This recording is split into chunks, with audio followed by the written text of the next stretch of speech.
지난번에도 특검법 같은 경우 4명이 이탈을 했죠. 근데 이제 중요한 것은 이제 과연 8명이 이탈하느냐에 대한 이제 문제일 겁니다. 예. 그래서 사실은 이제 한 대표도 이야기를 하는 게 일단 의원들이 반대표를 던질 수 있는 명분. 그럼 이제 의원들 입장에서 보면 지금 이제 상황 인식은 이제 됐지만 일단 뭔가 명분을 줘야 될 거 아니겠습니까?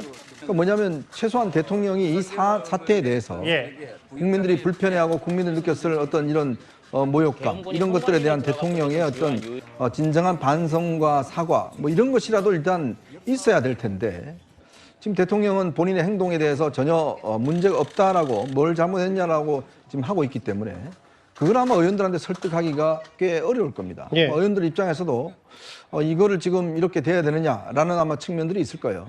그렇기 때문에 그런 입장들을 아마 오늘 이 면담에서도 요구를 했을 것 같은데 근데 여전히 대통령이 지금 변한 게 없기 때문에 글쎄요, 저는 아마 2명보다는 뭐 더 많은 의원들이 이제 이탈할 가능성이 있다고 저는 보여집니다. 예.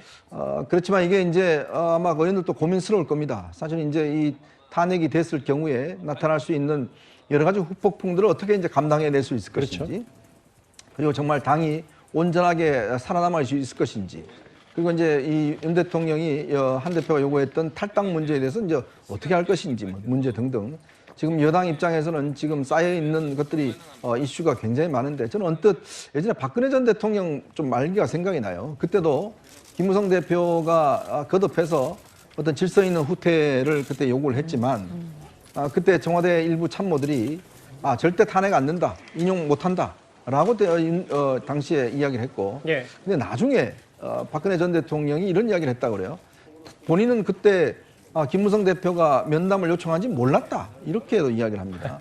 그건 뭐냐면 굉장히 이제 고립되어 있다는 의미거든요. 저는 지금도 윤 대통령이 지금 사실은 참모 기능이 지금 거의 마비가 됐기 때문에 굉장히 고립되어 있는 상황이라고 저는 보여집니다. 그렇다면 좀 더 일단 이 당과의 소통 뭐 이런 것들을 해서 좀 현실적인 판단을 할 수 있도록 좀 집중적인 좀 설득을 하는 게 필요하지 않을까. 그래야지만이 좀 더 이 질서 있는 후퇴, 뭔가 어떤 명분을 가지고 있는 이전 어떤 탄핵 반대 뭐 이런 것들이 이루어지지 않을까라는 생각이 듭니다.